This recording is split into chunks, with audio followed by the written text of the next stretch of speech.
This is Dr. Rosie Kuhn, and this podcast series is called Spiritual Immersion, Taking the Plunge. Now, I've done a couple of reruns on this particular podcast today because the subject is kind of an interesting one, which is about trauma. And that trauma in some ways is a big fat beewith for human beings. We all have had experiences where trauma has occurred, and even as early as our birthing process, it's a traumatic experience. We lose oxygen, we lose our blood supply, and we almost die through that process a couple of times, if not more. And so that's pretty traumatic on our situation, on our system. Most of us have experienced trauma from past lives. We also experience and carry the genetics of the trauma of our ancestors. This is proven in research now.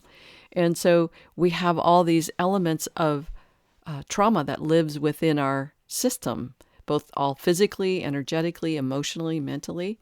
And so it's not that difficult to get trauma triggered into feeling trauma. And trauma can feel lightly, slightly like a little tiny angst or anxiety or discomfort or restlessness, irritable discontent, or it can be a full-blown panic attack where you just can't do anything and you just shut down. Anything between that is just what happens. There's angst and anxiety and anguish and despair and despondence. There's lots of different elements of anxiety that can get triggered just by being a human being. So in essence, my experience is personally, but also 98% of us on the planet are dealing with some sort of trauma, and it's not that difficult to get triggered into feeling the panic or anxiety of life situations. In relation to this particular topic of spiritual immersion, we're asking ourselves to question reality and question the way that the consensus of view of reality looks at life. And 90% of what, I would say 98% of what the way that the consensus view of reality looks at things is fear-based. Everything, generally speaking, is spoken about of lack or not enough, or to get this, you have to do that. Those are all fear-based, being very elementary here, but very fear-based oriented. It's very, very little that we talk about that indicates that you are actually doing a great job being you. Most of it is you're not enough, or that you're unworthy or unlovable. And so to begin to think and consider living in a reality, an essence-based reality without fear is a paradigm shift. That's what it is. It's a paradigm shift. And in order to do that, we question reality. And when we question reality, we start to question the emotional response that we have to the world that we see and the world that we experience. We're constantly afraid of being rejected or humiliated or embarrassed. It's just part of our.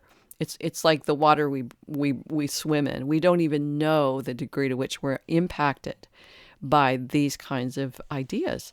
So to think about the possibility of letting go of a reality where fear is the common emotion and the common resonance, it's scary and it brings up trauma. I grew up Catholic, and when I decided, I'm not going to believe in hell, it's like, well, what if I'm wrong? And I'm not going to believe in sin. Well, what if I'm wrong? What will happen to me if I'm wrong?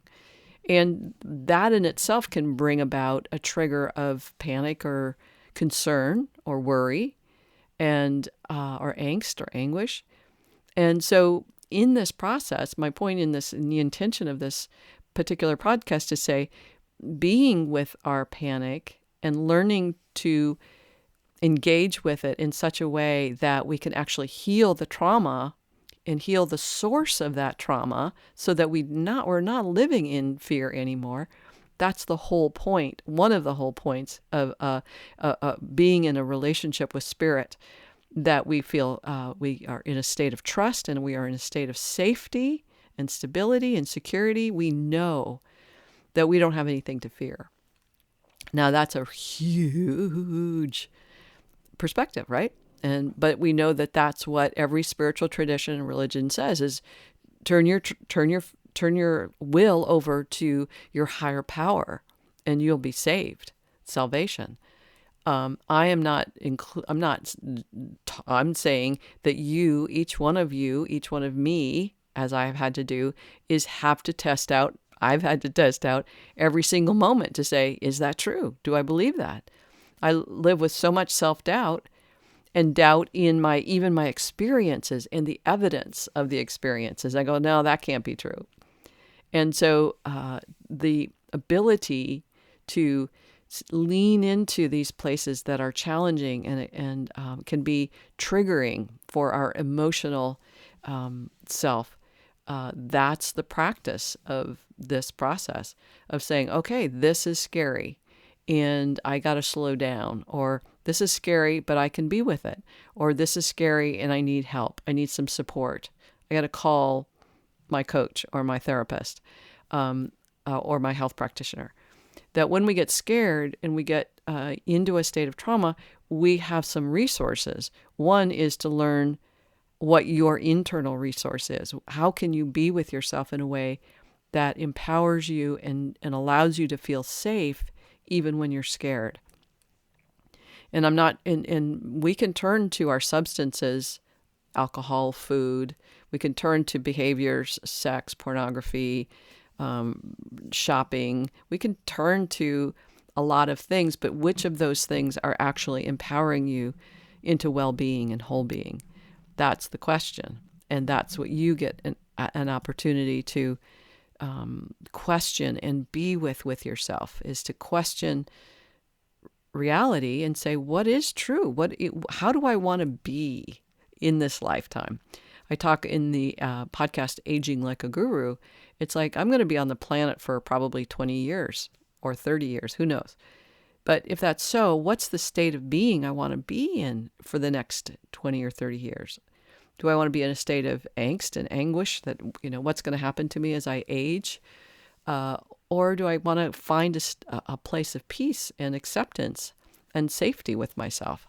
And that's the same with this process of spiritual immersion, of growing a relationship with you so that you know you are safe with yourself. And you know that you can trust yourself. I've been doing the work I've been doing as a therapist and then as a coach and spiritual guide for, almost 40 years. And there's a part of me that says, well, how do you know to do that? I can do that with other people, but it's only in the last year, I would say, where I've come to really feel safe and trust myself. People have been trusting me and feeling safe with me to do deep work for a long time. And I have yet to completely own and accept the degree to which I'm safe with myself. It's pretty fascinating. I hear that from a lot of people who are exceptionally competent and brilliant and creative, and they have a hard time really living in the sense of their own ability to be safe and trust themselves. So that's part of this dynamic of, and part of the growing yourself and unfolding yourself and immersing yourself in this process is how am I going to do this in a way that I can be safe and expand at the same time? If we stay in fear, we feel safe in the fearfulness of that, but we can't expand because the fear won't let us. But we can say, okay, I'm going to do it differently, and I'm going to see how I can do this differently, and exploring the possibilities and the potential. So that's pretty much it. Getting triggered is a big fat be with. It will happen. That you may be traumatized at times, that will happen. And how you want to go about being with and supporting yourself through that time, those are the elements of self-empowerment that you will engage in as you go through this. So that's pretty much it for now.